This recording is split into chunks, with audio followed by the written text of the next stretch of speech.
Egunon, muy buenos días. En primer lugar, un abrazo y un saludo muy solidario por parte de Ecologistas en Acción para las mujeres que lideran la lucha y las huelgas en el sector de las residencias aquí en Euskal Herria.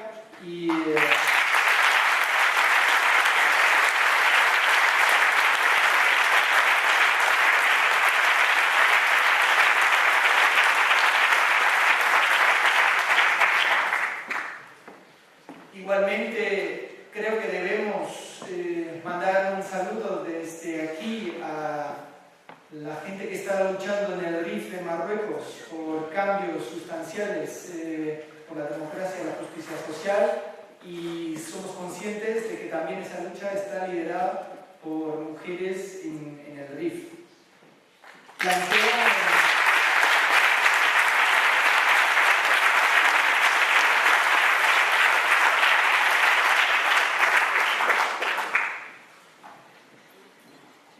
Hemos visto con las intervenciones anteriores que la Unión Europea es una maquinaria criminal, una maquinaria dominada por tecnócratas en las diferentes instituciones de la Unión Europea, y si ha habido un error político en el movimiento sindical en estas últimas décadas en Europa, es pensar que era posible negociar con esa maquinaria tecnocrática que estaba al servicio del capital transnacional y de ninguna forma al servicio de los derechos humanos o de los objetivos de la lucha sindical, en ningún caso.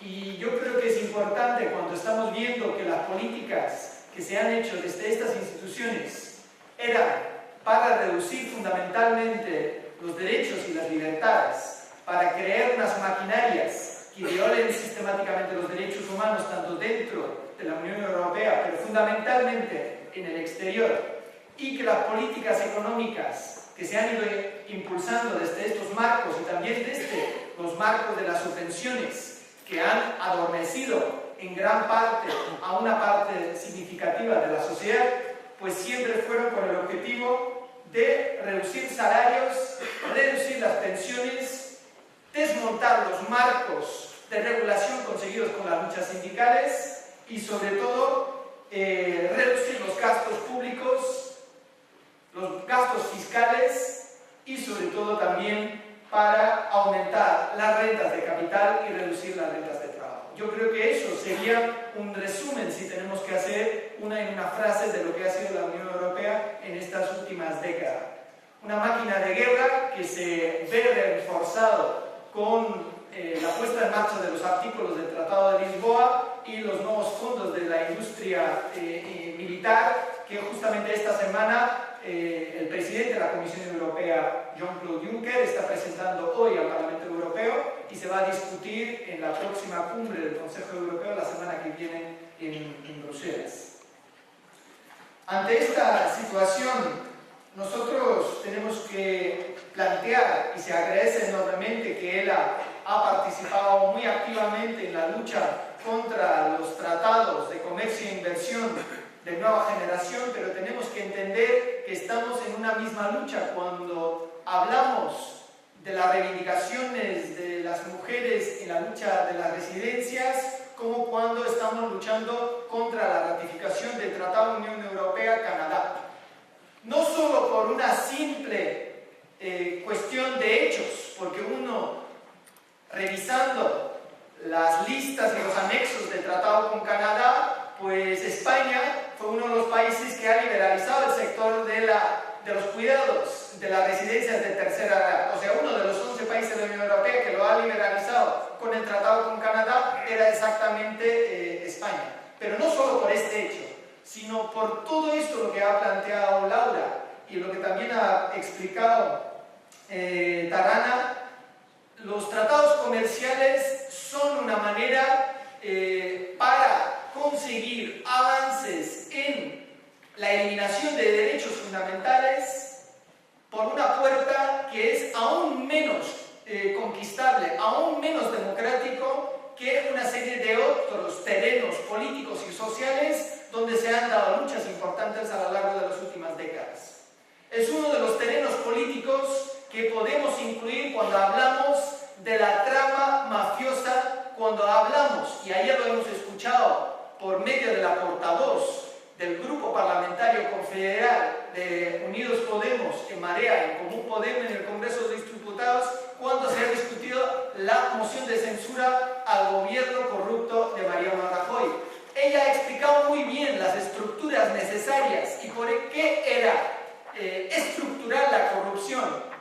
Pues las estructuras de la Unión Europea, su lex mercatoria, su derecho comercial internacional, forman parte de las estructuras que hacen posible la corrupción y por lo tanto las políticas de la Unión Europea en relación a comercio e inversiones también podemos calificarlo como corrupción, porque al fin y al cabo utilizan los aparatos del Estado, en este caso también las estructuras de la propia Unión Europea, para transferir las riquezas de las mayorías sociales, de la clase trabajadora, a las rentas de capital, por muchas diferentes vías que hoy no tenemos tiempo de entrar en cada uno de ellos.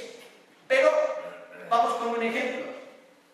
JP Morgan, una de las mayores empresas de inversión, uno de los mayores bancos de inversión del mundo, responsable, entre otras cosas, por el escándalo, que también fue fraude de los subprime en el 2007-2008, compró a ACS, una de las mayores empresas de construcción en el mundo, su apartado de gestión de mercancías por vía marítima. En aquel momento todavía se llama esa empresa Tragados. Luego se cambió el nombre y el nuevo nombre es menos conocido, que se llama Noatum Ports. Lo gestionaba a través de una holding de inversiones en Holanda. Y justamente estos días se ha sabido que esta empresa se va a transferir a una de las mayores navieras del mundo, que es COSCO, que es una de las mayores empresas de gestión de transporte marítima, una empresa china, cuyo capital mayoritario pertenece al gobierno chino. ¿Por qué es interesante? Porque JP Morgan hace esa transferencia, obviamente, para sacar unas altas tasas de rentabilidad para sus inversores.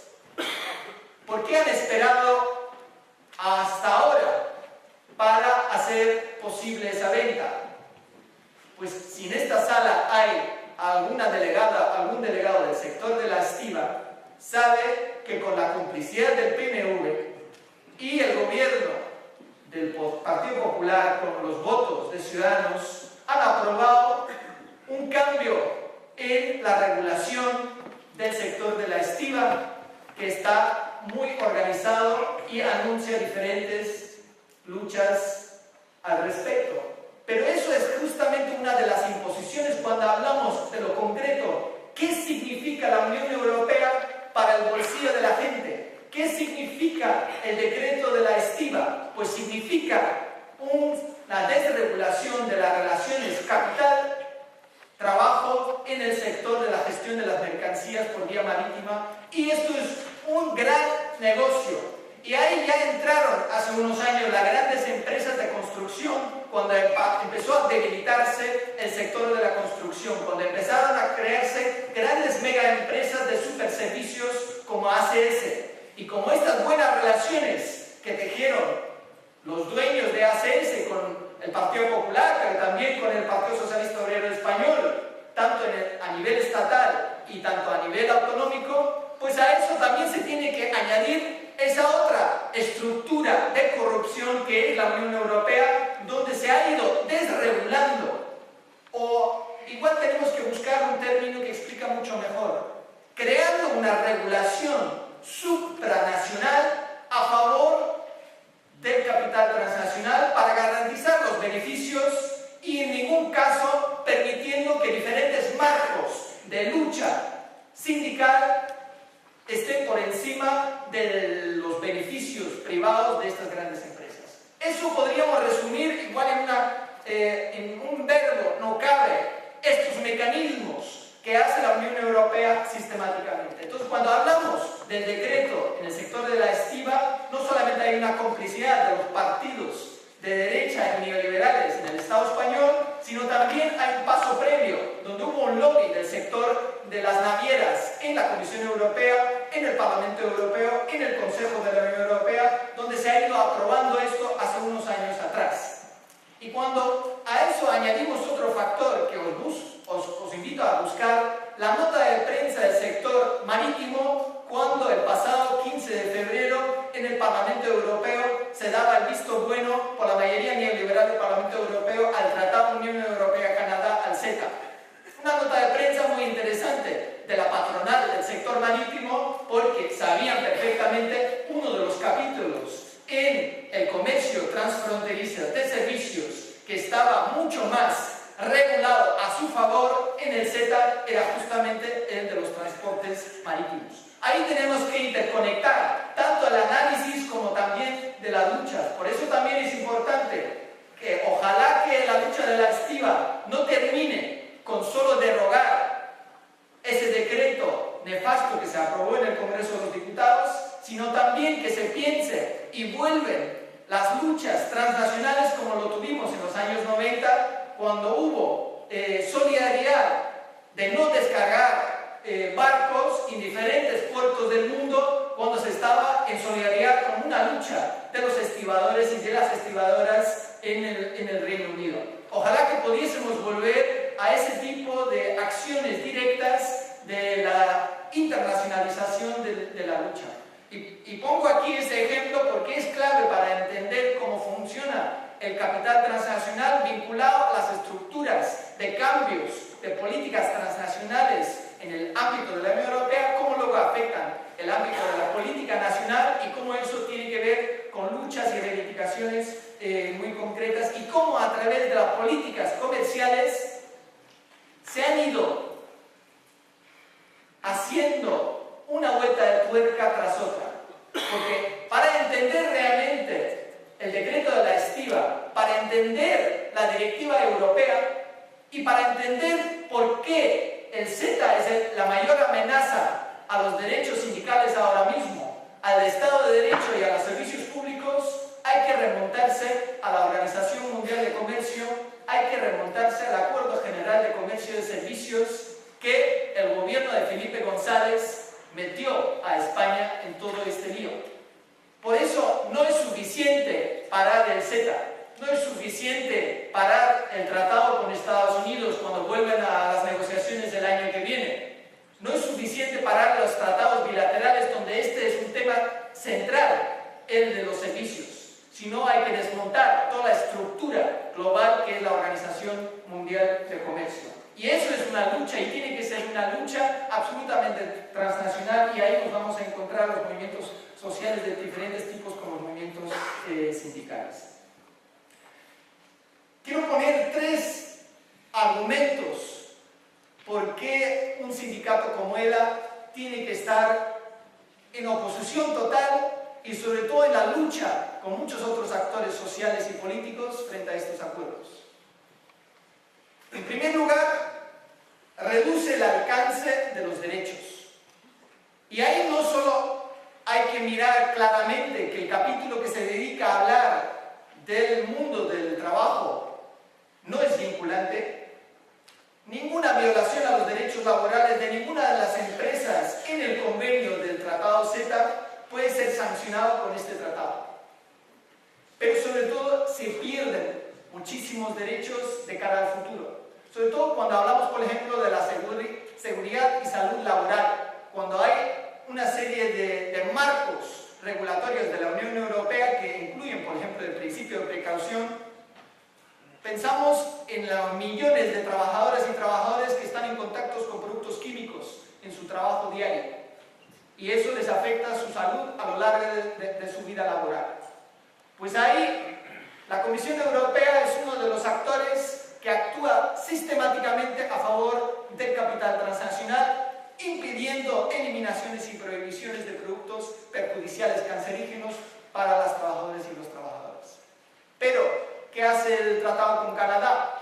Pues elimina aún más la posibilidad para que futuros parlamentos En el caso de que hubiese voluntad política, o sea, en el caso de que se cambiara la voluntad política en el Parlamento Vasco, en el caso de que se cambiara la voluntad política en la mayoría del Congreso de los Diputados, y así podemos seguir contando, pues el tratado lo que hace exactamente de cara al futuro, impedir o dificultar mucho los cambios regulatorios. Y ahí es fundamental entender por qué tratados comerciales como este reducen los alcances, ponen en riesgo la salud, el medio ambiente, los derechos laborales alcanzados y también toda una serie de marcos de regulaciones en otros ámbitos como los económicos y financieros. El segundo aspecto importante entender que el tratado con Canadá hace un salto cualitativo en crear una justicia paralela. Y eso significa que esto es una desarticulación de lo que tenemos como principio del Estado de Derecho, que al Partido Popular y a los Ciudadanos y al PSOE siempre les gusta mucho utilizar: todas y todos somos iguales ante la ley. Pues a partir del CETA y obviamente en muchos otros tratados, eso ya se ha roto, digamos, ese principio del Estado de Derecho. Pero como el CETA hace una interpretación mucho más amplia de estos privilegios de los inversores, es importante conocer algunos de los casos últimos para ver el alcance, a dónde puede llegar eso. Porque cuando llegó hace 3 semanas el aviso de uno de los tribunales de arbitraje ad hoc creados en el Banco Mundial, pues le obligó al gobierno español a pagar 128 millones de euros por un cambio regulatorio en el marco del sector energético en el 2010 y 2014. ¿En base de qué tratado? Seguramente si preguntamos eso a las diputadas y los diputados del Congreso de los Diputados ni lo saben. Es un tratado hace 20 años firmado que se llama la Carta de la Energía.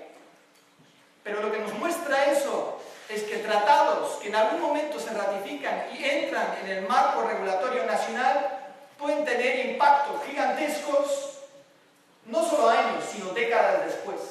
Eso es la lógica en la que opera el capital transnacional cuando establece las infraestructuras a partir de la cual opera la injusticia, la corrupción, el fraude, y siempre en un marco legal, porque eso fue aprobado, ratificado por los diferentes ámbitos de la política. Pues ahí es donde tenemos que tener muy claro los enormes perjuicios y retrocesos que significa un tratado como el de Canadá para el futuro. Argentina lo ha vivido durante los últimos 10 años. Arbitraje tras arbitraje que tiene que pagar y ya van por encima de los 1.500 millones de euros que han pagado a empresas privadas por el simple hecho soberano de decidir, de recuperar la gestión de los servicios públicos. Y van a seguir pagando. Una cosa absolutamente ilegal, ilegítimo desde nuestro punto de vista, pero eso lo que hace el derecho internacional. Obliga a los estados soberanos a seguir pagando indemnizaciones por unas decisiones absolutamente soberanas en el ámbito político. Ahora, tenemos casos muy concretos. Por ejemplo, una empresa de gestión de servicios de agua del Reino Unido a través de un fondo de inversión de Luxemburgo que está demandando al país Estonia, que por cierto tiene la presidencia de la Unión Europea ahora mismo, porque hay un cambio en el gobierno municipal de la capital, Tallinn, impidió a la empresa seguir aumentando las tarifas de agua. Piden 90 millones de euros por esa decisión de parar la pobreza hídrica a una población que estaba muy afectada por las altas tarifas de agua. Ahora imaginémonos, si una de las luchas centrales en este país del municipalismo que se está, digamos, dando en muchos lugares, es la remunicipalización, que por cierto también es una dinámica transnacional, con muchas remunicipalizaciones en los propios Estados Unidos, por cierto que es absolutamente desconocido. Sin embargo, las grandes empresas transnacionales de la gestión de muchos servicios que queremos remunicipalizar, agua, recogido de basura, gestión de residuos, etc., ahora mismo se están transnacionalizando también. FCC, de la que se ha hablado ayer en el Congreso de los Diputados como parte de la trama de corrupción del Partido Popular, aquí también relaciones directas con el Partido Popular del País Vasco. El año pasado pasó a ser capital mayoritario de Carlos Slim y sus fondos de inversiones mexicanos. Si ahora mismo, tanto por el CETA o por la modernización del tratado comercial entre la Unión Europea y México, se establece la posibilidad de demandar a los estados por procesos de remunicipalización de los servicios, ¿cuántas demandas de los fondos de inversión de Carlos Slim contra el gobierno español puede haber en el futuro si realmente conseguimos que en el ámbito municipal los gobiernos municipales remunicipalizan estos servicios? Y no solo es el único caso. También, en la otra parte, ACS ha vendido una parte de sus gestores de servicios municipales a uno de los mayores fondos de inversión de China. Y ahí podemos seguir contando cómo, por un lado, hay una dinámica rampante de transnacionalización de la economía y por otro lado también hay unos marcos que establecen cada vez menos posibilidades de cambios políticos, de soberanía, de toma de decisiones en el ámbito parlamentario o de los estados por el marco del derecho comercial. Y el CETA, y ahí es donde tenemos que hacer pedagogía, donde tenemos que llegar a cada uno de las delegadas y delegados sindicales para comprender qué es CETA, qué es TTIP, pero que también son los 31 de negociaciones de tratados comerciales que la Unión Europea está haciendo con Indonesia, con los países del Mercosur, con Chile, con México. Ahora quieren negociar también con Australia y Nueva Zelanda, están negociando con Japón, porque todos contienen los mismos contenidos que estaban negociándose en el TTIP o que han aprobado con el tratado con Canadá.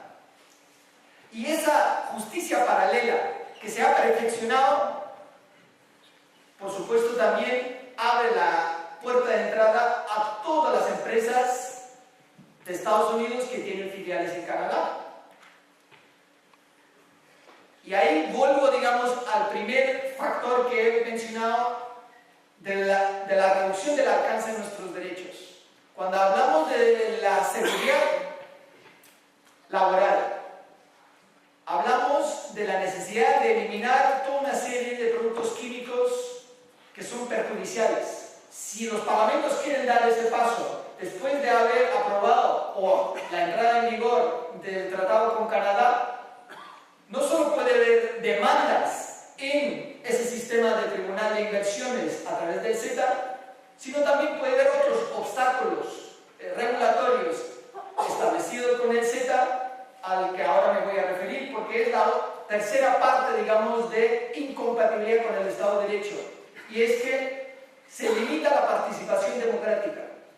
Una de las cosas menos conocidas con este tratado, que va a haber nuevos comités técnicos del Ministerio de Comercio de Canadá y de la Dirección General de Comercio, que van a tener un amplio poder de tomar decisiones vinculantes sin que pasen por el Parlamento Europeo y sin que pasen por los parlamentos nacionales. Van a poder interpretar los anexos de este tratado, van a poder nombrar los abogados árbitros en este sistema de tribunal permanente de arbitraje establecido en el CETA. O sea, este mecanismo, digamos, de colaboración en la puesta en marcha de este tratado va a tener una serie de acelerones y de procesos sin ningún tipo de vigilancia. No se sabe dónde se van a reunir, quién se va a reunir, qué decisiones van a tomar, dónde están las actas. Ningún parlamento lo va a vigilar, ni revisar, ni controlar. Que, por cierto, es una de las cosas que al Tribunal Constitucional de Alemania no le ha gustado nada en sus primeras observaciones, porque todavía lo está examinando el Tribunal Constitucional Alemán, y ha mandado un aviso a su gobierno que debería proponer en el seno de la Unión Europea que cualquier decisión que ese comité mixto tome pase por decisión del Consejo de la Unión Europea, aunque ahí, por supuesto, tampoco están garantizados nuestros derechos ni la participación democrática, pero por lo menos sería un obstáculo para que unos tecnócratas de la Comisión Europea que están comiendo, cenando todos los días con los lobbies de las grandes industrias, no tomen una serie de decisiones que por lo menos no pasen por la mesa de los Estados miembros. Pero bueno, yo ahí dejo, digamos, esta afirmación.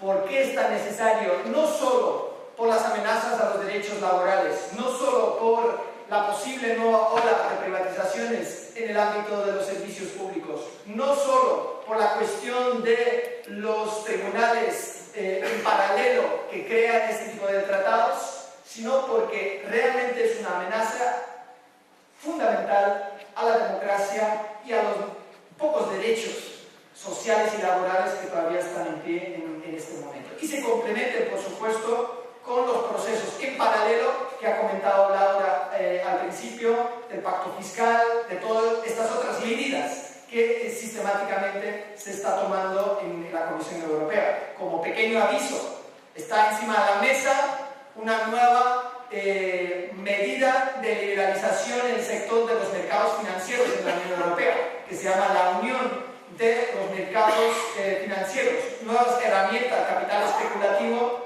de recibir más apoyos por parte del Banco Central Europeo y, por supuesto, actuar con mayor facilidad contra los objetivos de regulación y, por supuesto, en detrimento de los derechos laborales y las rentas de trabajo.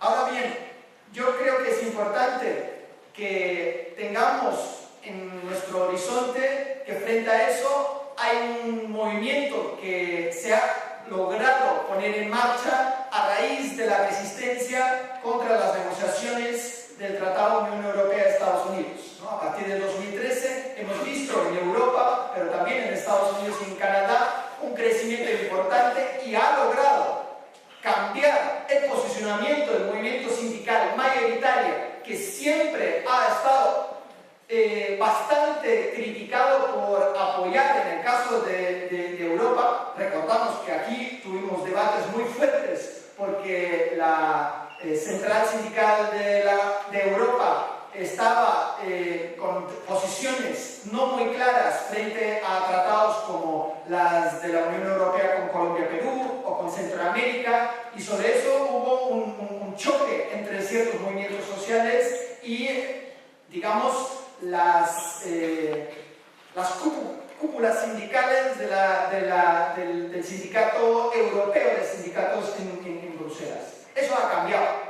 Eso ha cambiado gracias también por los impactos que ha tenido la última crisis financiera y económica a nivel mundial, pero también ha cambiado por esa nueva articulación de movimientos sociales y políticos contra el Tratado Transatlántico de Comercio e Inversiones, el TTIP. Eso luego también se ha trasladado al rechazo al CETA con Canadá. Y ojalá que se traslade también a una posición radical en contra de las negociaciones, de estas muchas otras negociaciones que os hemos comentado. Porque es fundamental la posición del movimiento sindical europeo en relación con eso. Y se puede aprender del movimiento sindical de Canadá y de Estados Unidos, donde, por cierto, se han logrado avances políticos muy desconocidos, porque aquí los medios de comunicación lograron a tener la administración de Donald Trump como si fueran responsables de la caída o de la no adhesión de Estados Unidos al Tratado Transpacífico.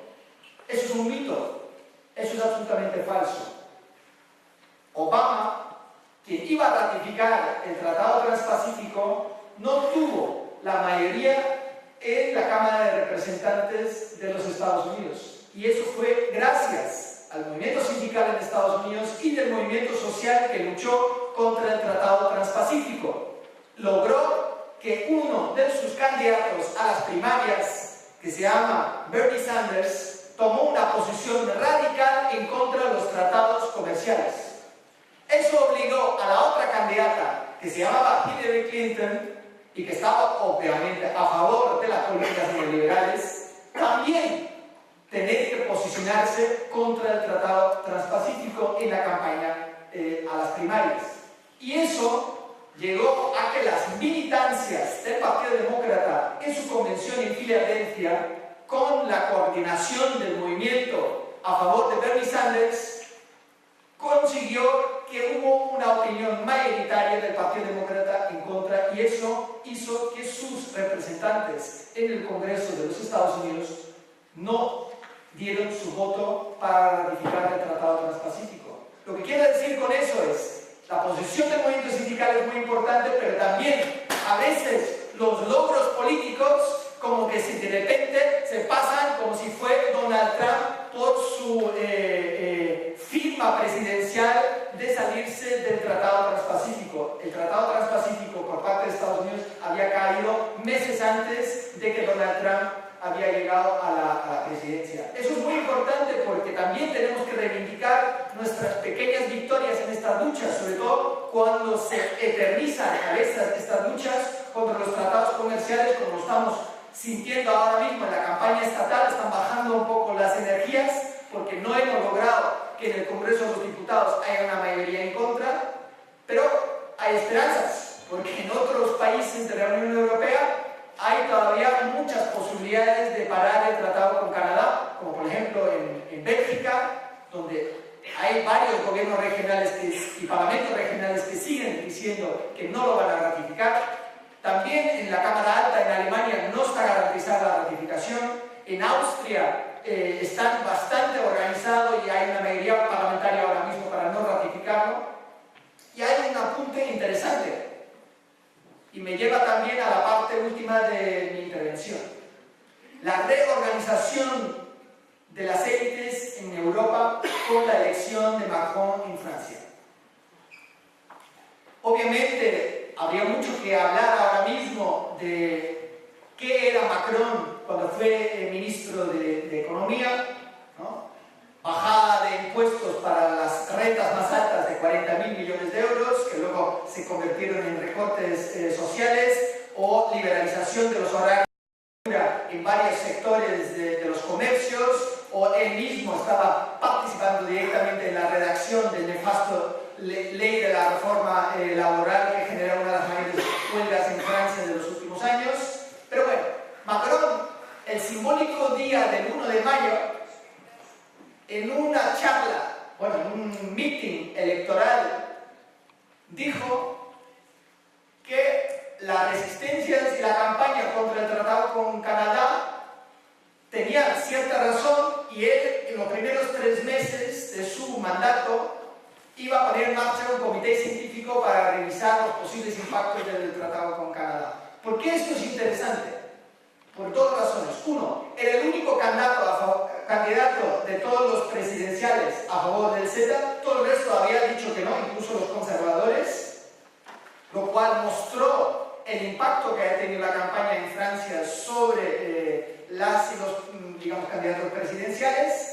Y luego hizo 2 propuestas en su programa electoral que son muy curiosos y deben ser estudiados, porque son absolutamente incoherentes con el CETA. Uno propone un programa de compra pública europea de productos y de contenidos locales, algo que el CETA prohíbe, ¿no?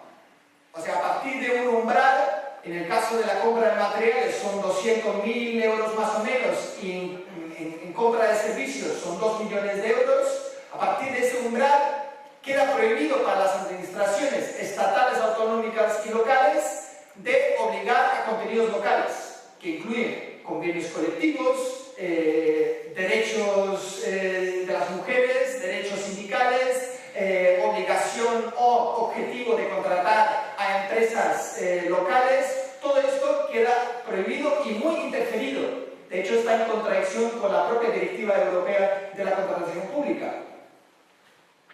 Y ahí Macron propone un nuevo programa de compra pública europea que está absolutamente en contradicción con lo que el CETA está regulando en relación con la prohibición de poner criterios locales a la contratación pública.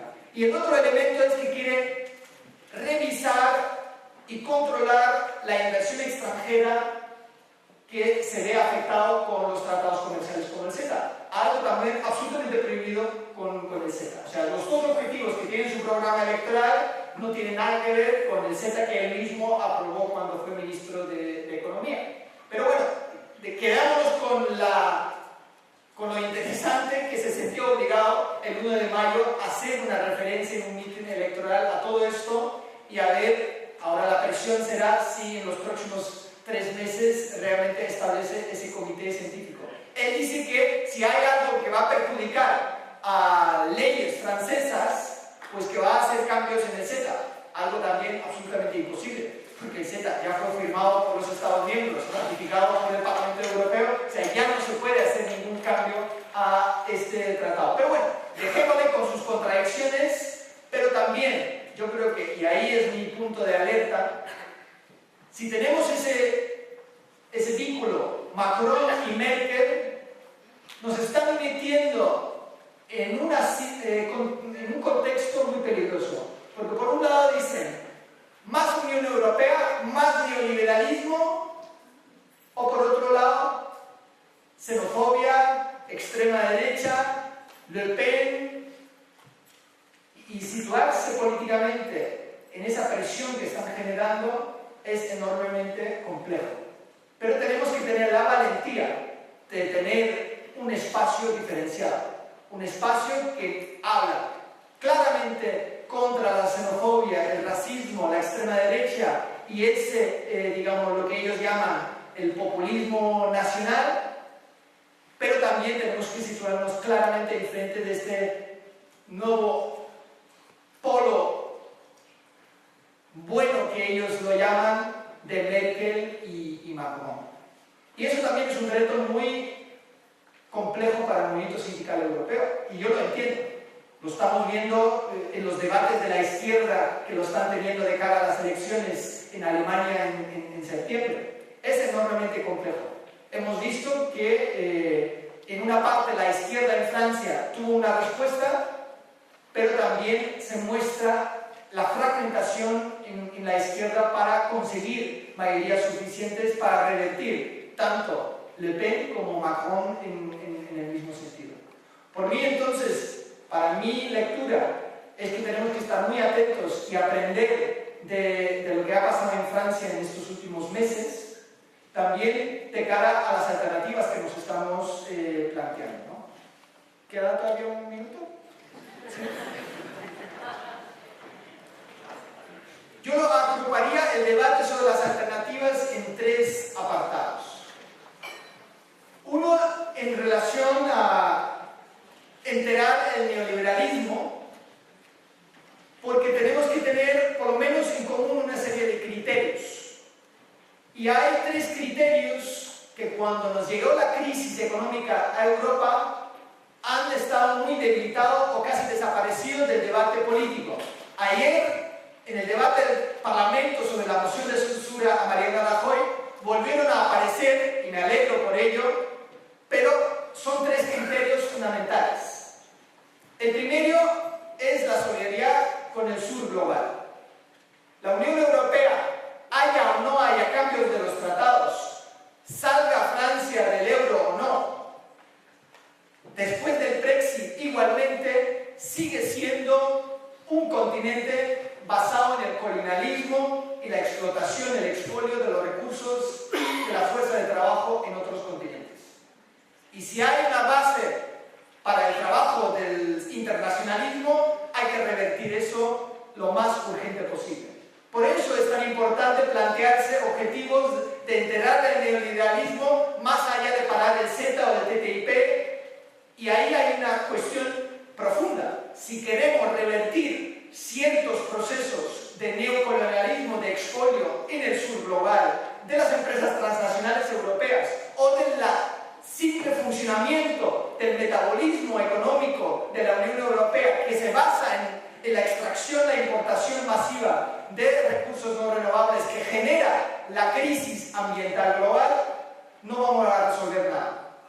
Ni en el corto, ni en el medio, ni en el largo plazo. Ni siquiera con los planes de reindustrialización y del nuevo modelo productivo del que se se está hablando de diferentes izquierdas parlamentarias o extraparlamentarias.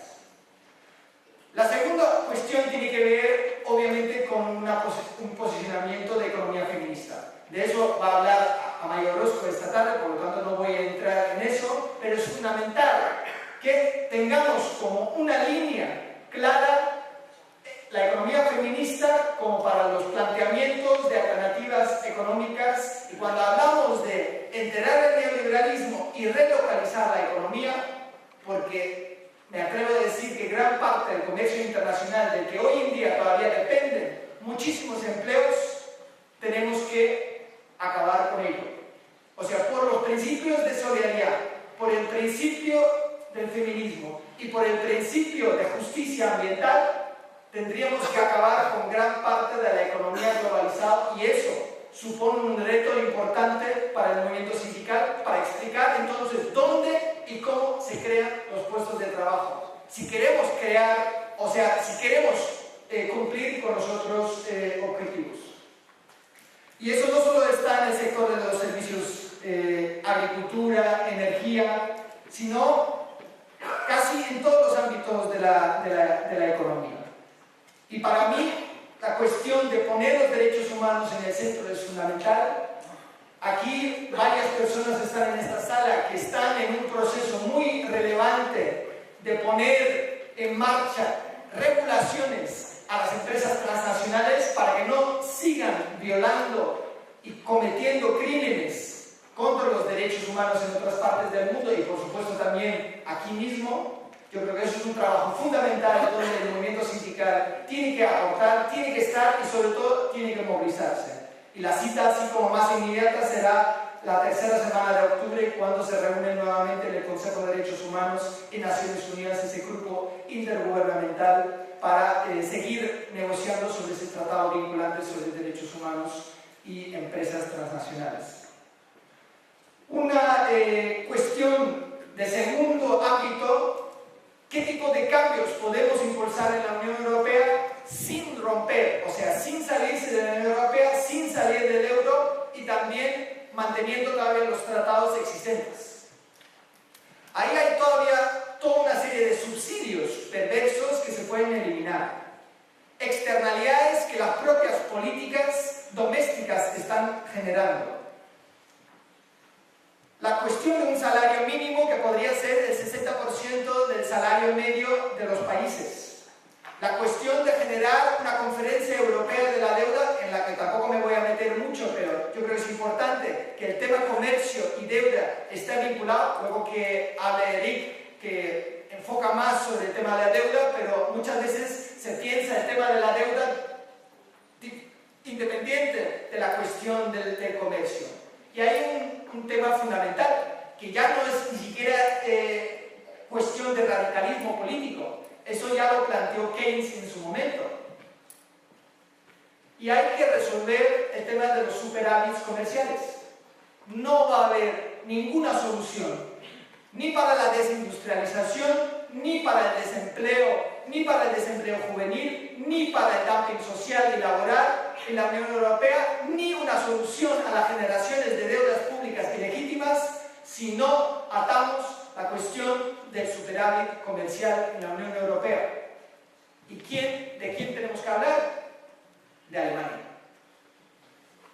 La izquierda, el movimiento sindical, tiene la responsabilidad de hablar de Alemania como un problema fundamental si queremos buscar alternativas. Y estoy todavía hablando de alternativas dentro de los marcos de los tratados de la Unión Europea, que significa atar y crear un fondo de compensación para volver a generar procesos productivos en los países que se han desindustrializado y sobre todo que han generado una enorme deuda ilegítima. Por lo tanto, una conferencia europea para eliminar las deudas ilegítimas tiene que ir junto con unos procesos dentro de la Unión Europea que eliminan los superávits comerciales. Y eso también tiene que verse de la Unión Europea con el resto del mundo.